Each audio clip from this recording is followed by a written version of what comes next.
A very good morning, students. Hope you all are doing good at your home. So, in the last video, we started chapter number 5, that is organizing, and we learned meaning of organizing, organizing process, and importance of organizing. Today, we are going to learn organizational structure, a very important topic again from case studies point of view. In the last video, I told you that organizing chapter में से 5 या 6 marks की case study आती ही आती है and that too based on 2 important topics. एक तो ये ऑर्गेनाइजेशनल स्ट्रक्चर, आपको आइडेंटिफाई करना होता है कि कौन सा type of structure is should be adopted by the company. Here पूरी केस स्टडी गिवन होती है and you have to identify कि कौन सा type of organisation structure should be adopted by the company. तो वो मैं इस वीडियो में आपको सिखाऊंगी. देन एक टॉपिक है डेलीगेशन एंड डिसेंट्रलाइजेशन, जो इसी चैप्टर में आगे आने वाली वीडियोज़ में हम सीखेंगे. उस टॉपिक में से भी केस स्टडी आ जाती है. So every year there is a case study from organising chapter. अब डिपेंड करता है कि कौन सा टॉपिक में से आती है, ऑर्गेनाइजेशन स्ट्रक्चर या फिर डेलीगेशन एंड डिसेंट्रलाइजेशन. तो आज का ये टॉपिक बहुत ही अच्छे से सीखेंगे, organisation structure. Let's start with the meaning और डेफिनेशन दोनों देखेंगे हम.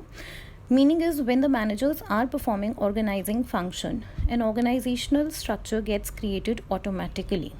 देखो, जब मैनेजर्स ऑर्गेनाइजेशन स्ट्रक्चर को क्रिएट करने की ज़रूरत नहीं पड़ती है. जब भी मैनेजर्स ऑर्गेनाइजिंग फंक्शन अपना परफॉर्म कर रहे होते हैं तो ऑर्गेनाइजेशन स्ट्रक्चर ऑटोमेटिकली क्रिएट हो जाता है. ऑर्गेनाइजिंग फंक्शन में क्या क्या आ जाता है, जो हमने पूरी प्रोसेस की थी ऑर्गेनाइजिंग की, कि सबसे पहले work should be divided into smaller units, फिर डिपार्टमेंट्स बनते हैं, सिमिलर नेचर की एक्टिविटीज़ को ग्रुप किया जाता है. देन जॉब डिस्क्रिप्शन में जॉब्स डिफ़ाइन की जाती हैं, जॉब पोजीशंस डिफाइंड होती हैं. देन एस्टैब्लिशमेंट ऑफ अथॉरिटी होती है, एस्टैब्लिशमेंट ऑफ रिपोर्टिंग रिलेशनशिप, यानी कि अथॉरिटीज़ और रिस्पॉन्सिबिलिटीज़ फिक्स की जाती हैं. ये सारा कुछ जब मैनेजर्स परफॉर्म कर रहे होते हैं पूरा अपना ऑर्गेनाइजिंग फंक्शन, तो एक ऑर्गेनाइजेशन स्ट्रक्चर ऑटोमेटिकली क्रिएट हो जाता है, जो कि क्या डिफाइन करता है, which defines the job positions. Job positions हमें पता चलती हैं ऑर्गेनाइजेशन स्ट्रक्चर से, अथॉरिटी पता चलती है एंड रिस्पॉन्सिबिलिटीज़ पता चलती हैं of the different employees. So definition also says the same thing. 3 important चीज़ें इसमें मैंशनड हैं, job positions, responsibilities and authority. So definition says network of job positions, responsibilities and authority at different levels. तो यहाँ पे आपको organisation structure का meaning clear हो गया होगा. देन नेक्स्ट ये देखो, आपको ऑर्गेनाइजेशन स्ट्रक्चर एक दिखाया हुआ है.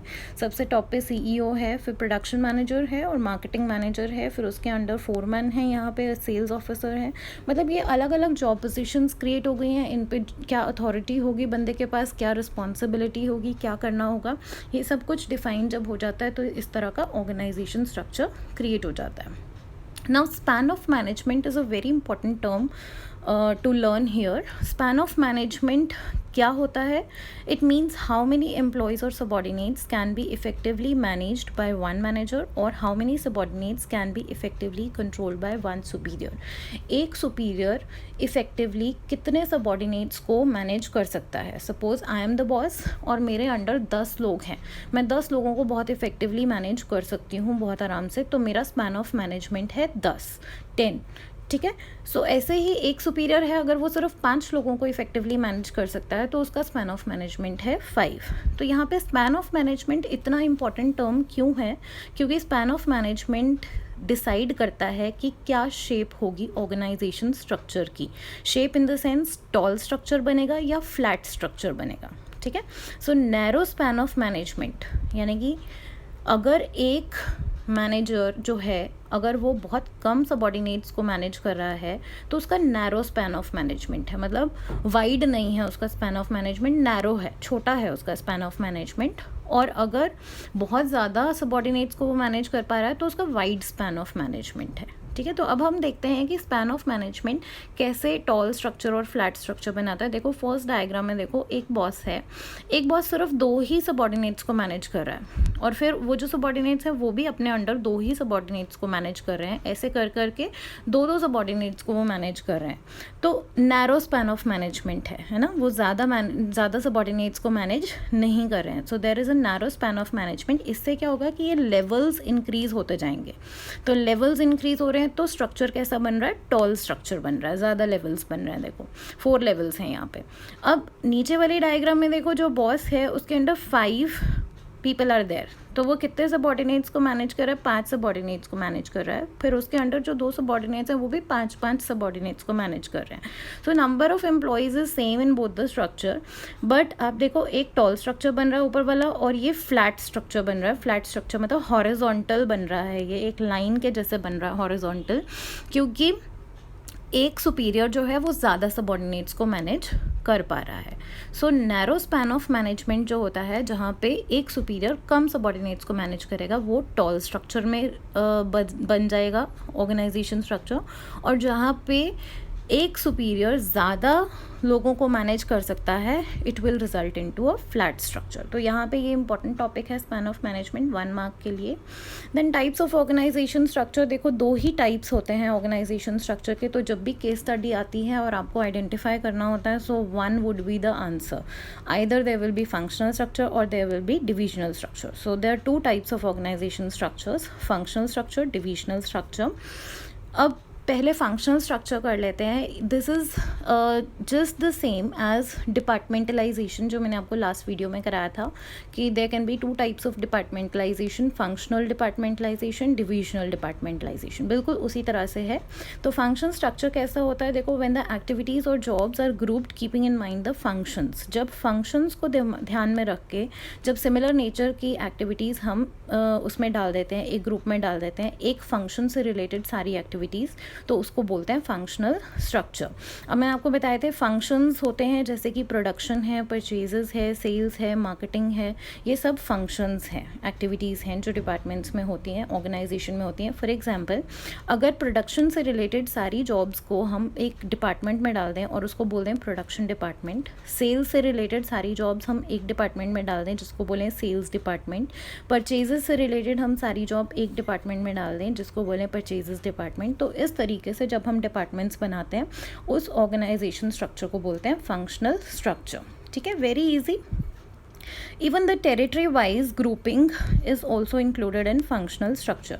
अगर किसी ऑर्गेनाइजेशन में टेरिटरी वाइज भी ग्रुपिंग कर देते हैं, सपोज 4 मैनेजर्स अपॉइंट कर देते हैं, okay you look after the north region, और आप साउथ रीजन को देखोगे, आप ईस्ट रीजन को, आप वेस्ट रीजन को देखोगे, तो इस तरह की भी अगर डिवीजन हो जाती है that also is a functional structure. ये आपको नीचे फंक्शनल स्ट्रक्चर बना के दिया हुआ है। CEO है, उसके अंडर देखो मार्केटिंग मैनेजर है, सेल्स मैनेजर है, सर्विसेज मैनेजर है, ये अलग अलग डिपार्टमेंट्स किसके बेसिस पे बने, फंक्शंस के बेसिस पे। नाउ एडवांटेजेस क्या हैं अब फंक्शनल स्ट्रक्चर की। First is occupational specialisation. देखो जब एम्प्लॉयज़ अपने फंक्शन से रिलेटेड, एक ही फंक्शन से रिलेटेड एक्टिविटीज़ को बार बार परफॉर्म करेंगे तो उनकी एक्टिविटीज़ में क्या आ जाएगी, स्पेशलाइजेशन। सपोज परचेज़ डिपार्टमेंट में एक पर्सन है जो वो बार बार परचेजेस डिपार्टमेंट से रिलेटेड ही अपनी जॉब को परफॉर्म कर रहा है, so that brings specialisation in his task. तो फंक्शनल स्पेशलाइजेशन आती है यहाँ पे, हम ऑक्यूपेशनल स्पेशलाइजेशन को फंक्शनल स्पेशलाइजेशन भी बोल सकते हैं। Then second point is promotes control and coordination within the department.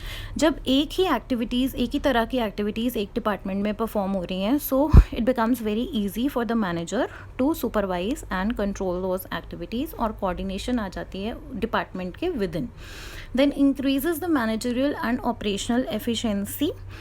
देखो फर्स्ट पॉइंट में हमने करा कि स्पेशलाइजेशन आती है, ऑक्यूपेशनल स्पेशलाइजेशन आती है। स्पेशलाइजेशन आने से क्या होता है कि कॉस्ट भी कम होती है। व्हेन पीपल बिकम स्पेशलाइज तो उससे क्या होता है, एफिशिएंसी आती है, मैनेजरियल एफिशिएंसी भी आएगी, बिकॉज एक डिपार्टमेंट में एक ही तरह की एक्टिविटीज़ परफॉर्म हो रही हैं तो मैनेजर बहुत ईजिली उसको सुपरवाइज कर पाएंगे, सो दे विल बिकम एफिशिएंट। और लोगों में ऑपरेशनल एफिशिएंसी कैसे आएगी कि बार बार काम करते हुए they become specialised in those jobs, so they become very efficient in doing those jobs.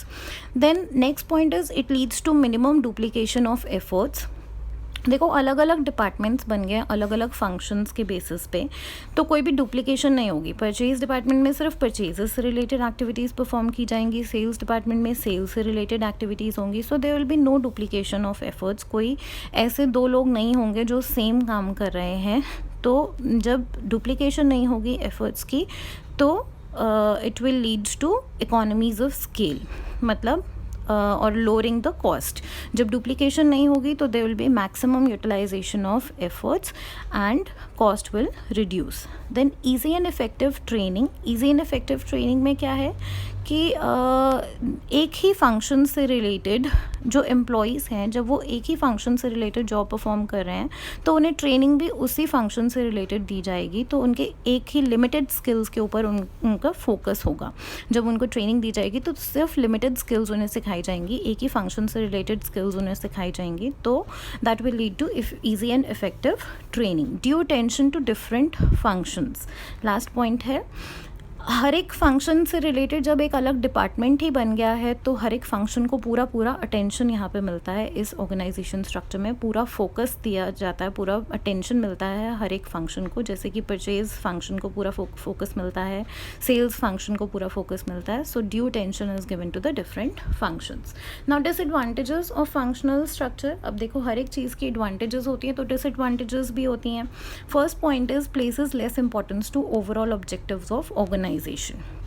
Functional structure में फंक्शंस के बेसिस पे जब अलग अलग डिपार्टमेंट्स बना दिए हैं तो व्हाट एम्प्लॉयज़ डू इज़ वो अपने डिपार्टमेंट को ही प्रेफरेंस देते हैं and they forget about the interest of the organisation. तो ओवरऑल ऑब्जेक्टिव तो सब एम्प्लॉयज़ भूल ही जाते हैं. Then second is problems of coordination with other departments. अब देखो हर एक डिपार्टमेंट जब अपने फंक्शन में स्पेशलाइज होता है तो उनको क्या लगता है कि other departments are not very important, तो वो दूसरे डिपार्टमेंट्स को प्रायोरिटी नहीं देते हैं, वो अपने डिपार्टमेंट को ही प्रायोरिटी देते हैं. तो problems of coordination arises. The next point is inflexibility. Inflexibility का मतलब है फंक्शनल स्ट्रक्चर में क्या होता है, जो एम्प्लॉयज़ हैं वो सिर्फ अपने फंक्शन से रिलेटेड ही एक्टिविटीज़ को सीख रहे हैं. जैसे एक एम्प्लॉई अगर परचेज़ डिपार्टमेंट में है तो वो परचेज़ डिपार्टमेंट की सारी जॉब्स एंड सारी स्किल्स को सीख रहा है. He is getting training in that function only. तो अगर और डिपार्टमेंट्स जो हैं, सेल्स डिपार्टमेंट या फाइनेंस डिपार्टमेंट में कभी वैकेंसी अराइज होती है या कभी ज़रूरत पड़ती है एम्प्लॉयज़ की, तो आप इन एम्प्लॉयज़ को ट्रांसफ़र नहीं कर सकते बिकॉज उन्होंने सिर्फ परचेजेस से रिलेटेड काम सीखा है. उन्होंने सेल्स का काम कभी सीखा ही नहीं, उन्होंने कभी करा ही नहीं. उन्होंने फाइनेंस का काम कभी सीखा ही नहीं और करा ही नहीं. तो how you can transfer them. तो इससे क्या होता है, जो फंक्शनल हेड्स भी जो होते हैं, जो परचेज मैनेजर है, सेल्स मैनेजर है, इवन वो लोग भी टॉप मैनेजमेंट पोजीशंस के लिए प्रिपेयर नहीं हो रहे हैं. They are not getting training because उन्हें सिर्फ अपने ही डिपार्टमेंट से रिलेटेड ट्रेनिंग्स प्रोवाइड की जाती हैं. तो they are not getting prepared for the top management position. तो इनफ्लेक्सिबिलिटी अराइज हो जाती है. Then fourth is conflict of interest. अब जो अलग अलग डिपार्टमेंट्स बन गए हैं तो उससे उनमें कन्फ्लिक्ट क्रिएट हो सकता है. जैसे कि फॉर एग्जांपल देखो, सेल्स डिपार्टमेंट है वो इंसिस्ट करेगा कि डिस्काउंट हम ज़्यादा कर देते हैं सो दैट सेल्स इंक्रीज़ हो जाएं, लेकिन फाइनेंस डिपार्टमेंट उस पर ऑब्जेक्शन डाल देगा कि नहीं, हम डिस्काउंट ज़्यादा नहीं कर सकते बिकॉज इससे क्या होगा, रेवेन्यू कम हो जाएगा. So they can be conflict of interest in the different departments. Then fifth point is difficult to fix accountability. अगर कभी ऑर्गेनाइजेशन ऑब्जेक्टिव्स अचीव नहीं हुए तो हर एक डिपार्टमेंट एक दूसरे को ब्लेम करता है. मतलब अकाउंटेबिलिटी फ़िक्स करना कि कौन रिस्पॉन्सिबल है, कौन सा डिपार्टमेंट इस फेलियर के रिस्पॉन्सिबल है, ये फ़िक्स करना मुश्किल हो जाता है बिकॉज हर एक डिपार्टमेंट एक दूसरे के ऊपर ब्लेम डालता है. फॉर एग्जांपल, अगर ऑब्जेक्टिव अचीव नहीं हुआ है तो सेल्स डिपार्टमेंट में blame the production department for poor quality. Sales department कहेगा कि प्रोडक्शन डिपार्टमेंट ने पुअर क्वालिटी गुड्स प्रोड्यूस किए जिसकी वजह से सेल्स टारगेट अचीव नहीं हो सका. प्रोडक्शन डिपार्टमेंट किसके ऊपर ब्लेम डाल देगा, परचेज डिपार्टमेंट के ऊपर, क्योंकि इन्होंने वो कहेगा कि इन्होंने low quality of raw material provide किया तो इसीलिए लो क्वालिटी की गुड्स बनी है. परचेज डिपार्टमेंट भी अपने ऊपर ब्लेम नहीं लेगा, वो फाइनेंस डिपार्टमेंट पे डाल देगा. फाइनेंस डिपार्टमेंट ने हमें पूरा फाइनेंस ही इशू नहीं किया तो हम अच्छी क्वालिटी के रॉ मटेरियल कैसे खरीदते. मतलब there is inter relatedness amongst the departments. एक दूसरे के ऊपर डिपेंडेंट हैं ये डिपार्टमेंट्स, तो ये एक दूसरे के ऊपर ब्लेम डाल सकते हैं. So it's very difficult to fix the accountability. Now the main point is suitability of functional structure. आपको बेसिकली यही देखना है कि ये कहाँ सूटेबल है, तभी आप बता पाओगे केस स्टडी में, क्वेश्चन पेपर में, कि क्या फंक्शनल स्ट्रक्चर यहाँ पे अडॉप्ट किया जाना चाहिए। देखो फंक्शनल स्ट्रक्चर कहाँ कहाँ सूटेबल होता है। First, division of work as per functions, जहाँ पे जिस ऑर्गेनाइजेशन में काम की डिवीजन एज पर फंक्शंस होती है वहाँ पे फंक्शनल स्ट्रक्चर होता है। स्पेशलाइजेशन इन एवरी फंक्शन, जहाँ पे कंपनी को चाहिए कि हर एक फंक्शन में स्पेशलाइजेशन आनी चाहिए लोगों में, तो वहाँ पे फंक्शनल स्ट्रक्चर अडॉप्ट किया जाना चाहिए। Grouping of similar nature of jobs, जहाँ पे सिमिलर नेचर की एक्टिविटीज़ को ग्रुप किया जाता है। और मेन सबसे ज़्यादा इम्पॉर्टेंट पॉइंट है यूनी प्रोडक्ट, मतलब वन प्रोडक्ट, और सिंगल प्रोडक्ट मैन्युफैक्चरिंग कंपनी, जहाँ पे कंपनी एक ही प्रोडक्ट मैन्युफैक्चर कर रही है वहाँ पे फंक्शनल स्ट्रक्चर अडॉप्ट किया जाना चाहिए। ये पहचान है आपकी केस स्टडी में, जहाँ पे सिंगल प्रोडक्ट बन रहा है वहाँ पे आप हमेशा फंक्शनल स्ट्रक्चर ही बोलोगे, आंसर अपना ही लिखोगे कि यहाँ पे फंक्शनल स्ट्रक्चर अडॉप्ट किया जाना चाहिए। ठीक है, सो फंक्शनल स्ट्रक्चर के बाद हम देखते हैं divisional structure. When the organization is large in size and is producing more than one type of product, then the activities related to one product are grouped under one department. It is called divisional structure. अब हमने ये पहले भी किया था, जब एक से ज़्यादा कंपनी प्रोडक्ट बना रही है, एक से ज़्यादा प्रोडक्ट बना रही है, तो हर एक प्रोडक्ट की सारी एक्टिविटीज़ को एक ही डिपार्टमेंट में डाल देते हैं, उसको बोलते हैं डिविजनल स्ट्रक्चर। फॉर एग्जांपल, एक ऑर्गेनाइजेशन है जो सोप बना रही है, टेक्सटाइल्स बना रही है, मेडिसिन में डील कर रही है, कॉस्मेटिक्स बना रही है, तो all the activities related to medicine will be grouped under medicine department. तो मेडिसिन से रिलेटेड जो भी एक्टिविटीज़ होंगी, अब ये एक्टिविटीज़ कौन सी एक्टिविटीज़ होती हैं, वही सारे फंक्शंस होते हैं हमारे, परचेज, सेल्स, मार्केटिंग, फाइनेंस। तो मेडिसिन से रिलेटेड जो भी परचेज, सेल्स, मार्केटिंग, फाइनेंस, ये सारा कुछ है वो मेडिसिन डिपार्टमेंट में आ जाएगा। All the activities related to textiles in textile department and so on. तो हर एक प्रोडक्ट से रिलेटेड अब अलग डिपार्टमेंट बन जाएंगे। पिछले में हमने फंक्शनल स्ट्रक्चर में किया था हर एक फंक्शन को लेकर अलग डिपार्टमेंट बनता है, इसमें हम कर रहे हैं डिविजनल स्ट्रक्चर में कि हर एक प्रोडक्ट के बेसिस पे अलग डिवीजन, अलग डिपार्टमेंट बनता है। जैसे कि ये देखो, सीईओ है, सीईओ के अंडर है हेल्थ, हेल्थ के under research and development, manufacturing, finance, marketing, customer service. अब ये अलग अलग फंक्शंस हैं, अलग अलग एक्टिविटीज़ हैं जो कि एक ही डिपार्टमेंट में आ गई हैं। पिछले फंक्शनल स्ट्रक्चर में हमने इन्हीं के बेसिस पे अलग अलग डिपार्टमेंट्स बनाए थे। अब क्योंकि अलग अलग प्रोडक्ट्स हैं तो हर एक प्रोडक्ट से रिलेटेड जो एक्टिविटीज़ हैं सब एक ही डिपार्टमेंट में आ जाएगा और वो हो जाएगा प्रोडक्ट डिपार्टमेंट। ठीक है, देन एडवांटेजेस क्या है हमारी डिविजनल स्ट्रक्चर की। प्रोडक्ट स्पेशलाइजेशन, देखो फंक्शनल स्ट्रक्चर में क्या आता था, फंक्शनल स्पेशलाइजेशन या ऑक्यूपेशनल स्पेशलाइजेशन आती थी हर एक फंक्शन से रिलेटेड।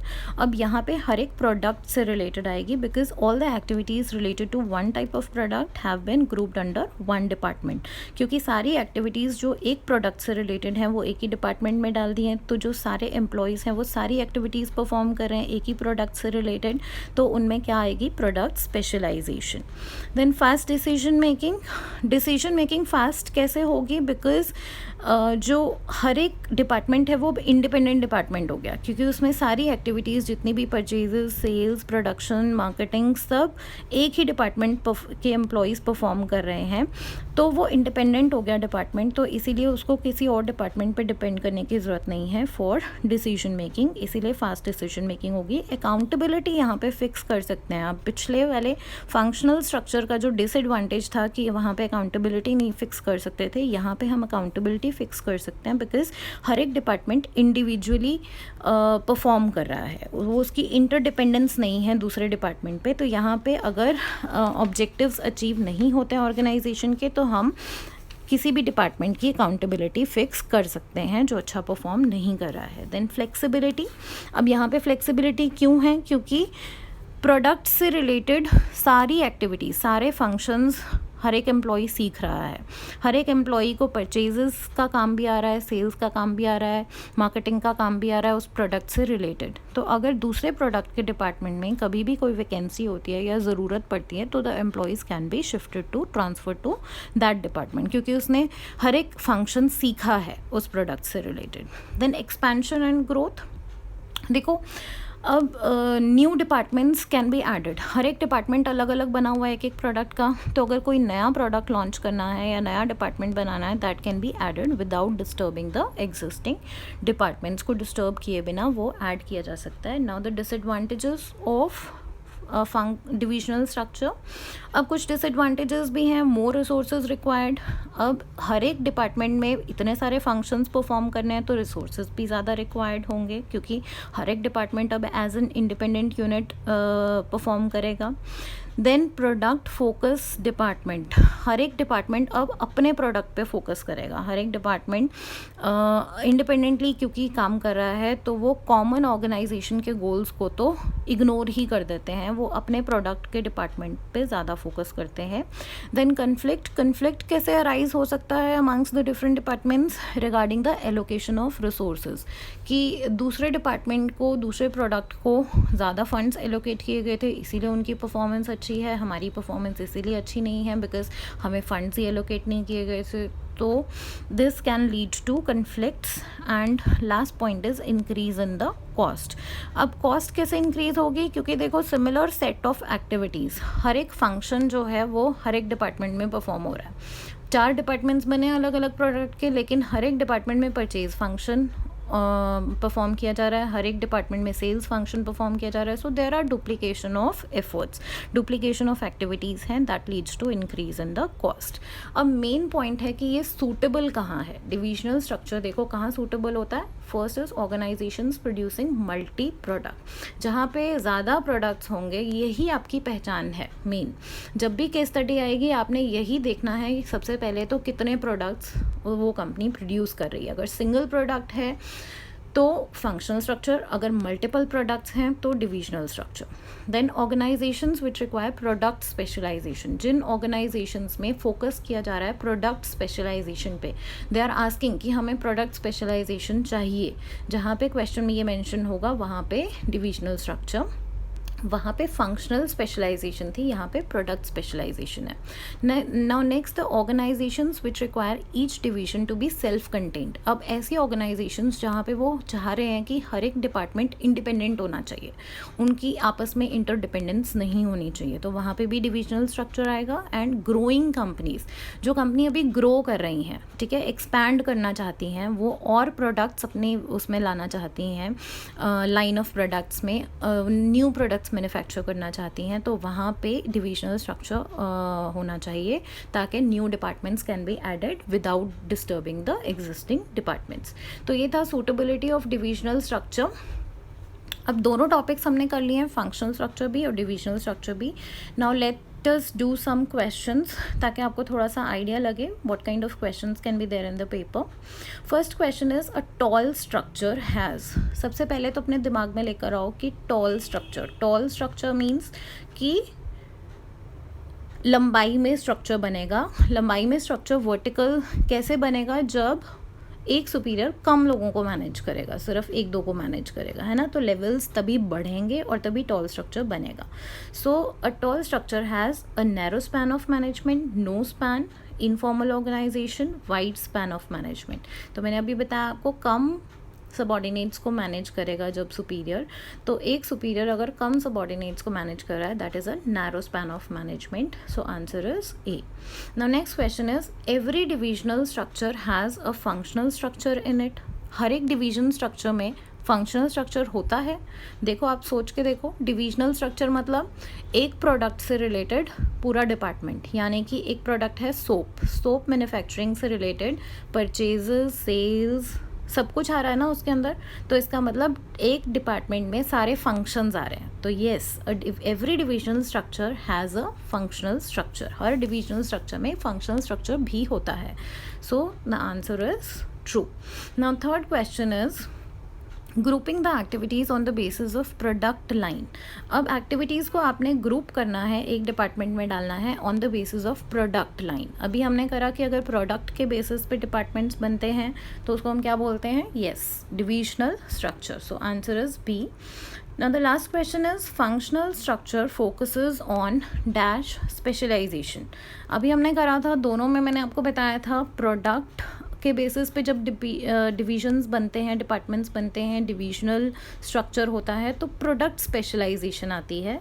और अगर फंक्शंस के बेसिस पे डिपार्टमेंट्स बनते हैं यानी कि फंक्शनल स्ट्रक्चर, तो उससे क्या होता है, फंक्शनल स्पेशलाइजेशन आती है या फिर occupational specialisation.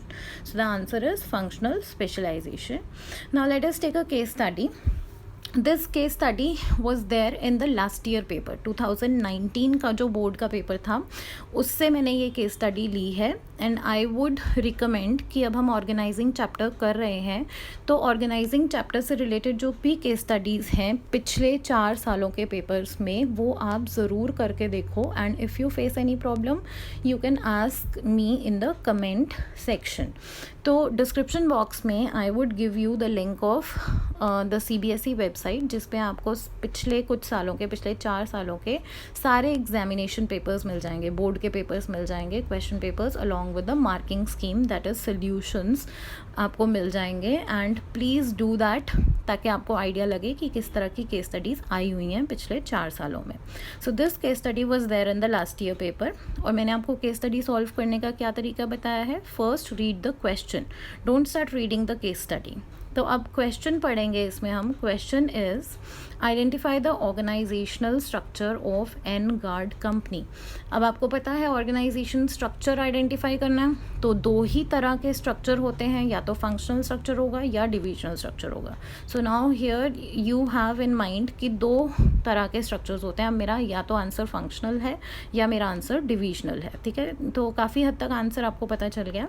Then B is state any 2 advantages and 2 limitations of the structure identified in the above para. अब जो आपने ऊपर पैराग्राफ में जो आपने स्ट्रक्चर पहचाना है उसकी 2 एडवांटेजेस और 2 लिमिटेशंस। अब डिपेंड करता है आप स्ट्रक्चर सही पहचान पाते हो तो आप एडवांटेजेस और लिमिटेशंस तो लिख ही लोगे। Now read the case study. Voltage fluctuations have been common and quite high in India. They harm our electrical appliances like televisions, refrigerators and air conditioners, often leaving them in permanently damaged condition. N-Guard company decided to manufacture stabilizers for North India where the voltage fluctuation ranges from 220 volts to 230 volts. अब N-Guard company ने decide किया है to manufacture stabilizers. Stabilizers बनाएगी ये company और जो कि north India की डिमांड्स को फुलफ़िल करेगी जहाँ पे वोल्टेज फ्लक्चुएशंस ये हैं। Once the demand for north India was taken care of, एक बार नॉर्थ इंडिया की डिमांड जब फुलफ़िल हो जाएगी, they decided to launch stabilizers of varying voltages from 90 volts to 260 volts for meeting the requirement of voltage fluctuations in other regions of India also. एक बारी north India की demand जब fulfil हो गई, जब उन्होंने वहाँ पे अपना प्रोडक्ट लॉन्च कर दिया, they decided to launch stabilisers for varying voltages. अब अलग अलग रीजन्स के लिए जो वोल्टेज में वेरी कर रहे थे, स्टेबलाइजर्स बनाने का इन्होंने सोचा। अब प्रोडक्ट तो सेम है, स्टेबलाइजर्स ही बना रहे हैं ना, मल्टीपल प्रोडक्ट नहीं है यहाँ पे, प्रोडक्ट सेम है बट वोल्टेज वेरिएशन है। 3 engineers were appointed for south west and east regions of India. देखो इंजीनियर्स अपॉइंट किए हैं 3 रीजन्स के लिए, रीजन वाइज अब यहाँ पे डिवाइड कर दिया है। As the voltage was different in all the 3 regions, though all the engineers were appointed to manufacture stabilisers. हर एक इंजीनियर ने स्टेबलाइजर्स ही मैन्युफैक्चर करने थे, but the product differed from region to region. Region to region product कैसे differ कर रहा है, बिकॉज वो अलग अलग वोल्टेज के लिए उन्हें केटर करना है रिक्वायरमेंट को। नाउ अब इसमें हमें कैसे दोनों में से पहचानना है, प्रोडक्ट एक ही है, यूनी प्रोडक्ट है और अलग अलग रीजन के बेसिस पे डिपार्टमेंट्स बन गए। तो ये हमने किस में पढ़ा था, फंक्शनल स्ट्रक्चर में। यस, तो आंसर इज फंक्शनल स्ट्रक्चर। यहाँ पे मल्टीपल प्रोडक्ट नहीं है तो डिविजनल नहीं आएगा, प्रोडक्ट स्पेशलाइजेशन नहीं चाहिए तो डिविजनल नहीं आएगा। ऐसा कोई भी हमें हिंट नहीं मिला केस स्टडी में से जो हम डिविजनल स्ट्रक्चर सोचें। तो हर एक चीज़ जो भी है यूनी प्रोडक्ट है, वन प्रोडक्ट है और स्टेबलाइजर्स ही हैं। अगर कुछ और प्रोडक्ट ऐड ऑन करते तो हम डिविजनल स्ट्रक्चर सोचते। तो अभी यहाँ पे फंक्शनल स्ट्रक्चर ही आएगा, क्योंकि रीजन वाइज भी तो डिपार्टमेंट्स में बांटा है ना, तो साउथ वेस्ट ईस्ट रीजन्स को लुक आफ्टर करने के लिए मैनेजर्स अपॉइंट किए हैं, so that also comes under functional structure. Now you can write 2 advantages and limitations of the structure identified in the above para. तो मेन तो structure पहचानने का ही काम था, बाकी उसके बाद तो लिमिटेशंस और एडवांटेजेस तो you can easily right. So this was the case study that appeared in the last year paper. इस तरह से आप केस स्टडीज़ को अटेम्प्ट करके देखो ऑर्गेनाइजिंग चैप्टर की, and if you face any problem then you can ask me in the comment section. I hope आपको दोनों टाइप्स के ऑर्गेनाइजेशन स्ट्रक्चर पसंद आए होंगे, पसंद नहीं आए होंगे, समझ आए होंगे आपको दोनों टाइप के organisation structure, functional as well as divisional. If you have any doubts you can ask me in the comment section. Do subscribe to my channel, like my videos, and don't forget to share my videos so that more and more students can benefit. Thank you so much and have a great day.